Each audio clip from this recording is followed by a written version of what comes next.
What's up everybody, MTGFoilGuy here, coming to you from my beautiful backyard. Today I thought I would do a video just updating my power. I know it's been a while, I believe I did one last year, so a lot's changed since then. So I thought we'd go ahead and just give you an updated video on just kind of where we're at. So the first two pieces I want to show you today are obviously Beta Time Walks. All the power I'll be showing you today is Beta. I'm very proud of these two pieces. The piece on the right is what you would call a basic time walk. So the subs are 9.5 centering, 9.5 edges, 9.5 surface, and it received a 9 on the corners. So the 9 on the corners is justified, however it's still a very beautiful piece overall. Very happy with it. This is the second piece I ever picked up. So I was debating at first if I wanted to show them separately, but I thought I would go ahead and I thought I would show them together just to kind of speed up the video a little bit.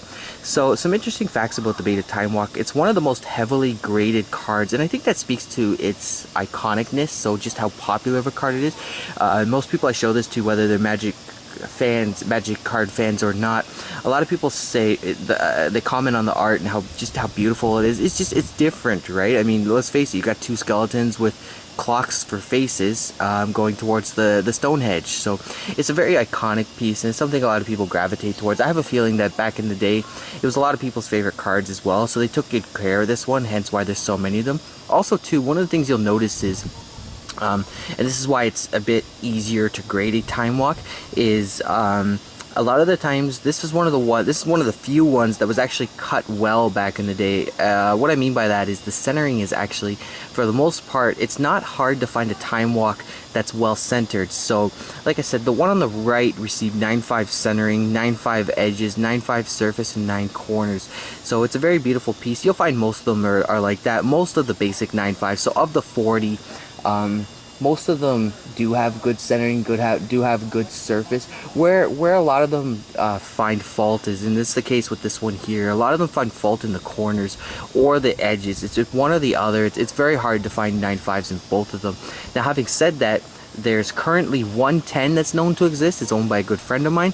There's also 12 quads or better that are known to exist, including that 110. So there's the 110 and there's 11 others that are 9.5s, but their quads are better. What quads means basically, and you'll hear me say that term a lot throughout this video, is quad simply means that all 4 subgrades are 9.5 or better. So I'm going to go ahead and hold this one up for a second just so you can see exactly what I mean by that.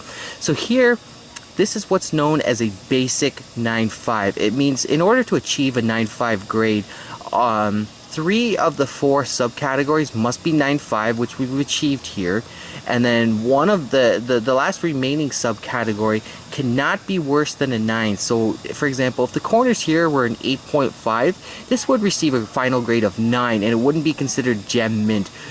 So this is what's called a basic 9.5. It's the lowest possible subgrading you can achieve in order to get the end result of a 9.5. Now the one on the left I want to spend a little bit more time talking about for a second here. Now this one here is currently the second highest time walk in the world, only behind the 10. If it received one more 10, it would have an overall score of 10. So this is centering 10, edges 9.5, corners 9.5, surface 10. Just an absolute beautiful piece. It's absolutely gorgeous. I shouldn't have this outside right now, but you'll probably hear me use that a lot as well throughout this video. But I'm very, very proud of this piece. I actually graded this myself as well.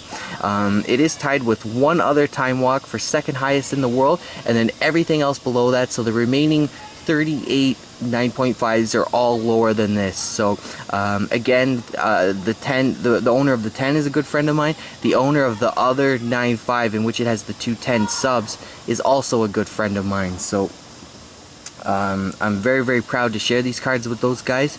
It's like a little fraternity that we have, and you'll probably hear me use those expressions a lot, but once you get up to this level of collecting, it's a very tight-knit close group. So I'm very, very proud to share these cards with those gentlemen.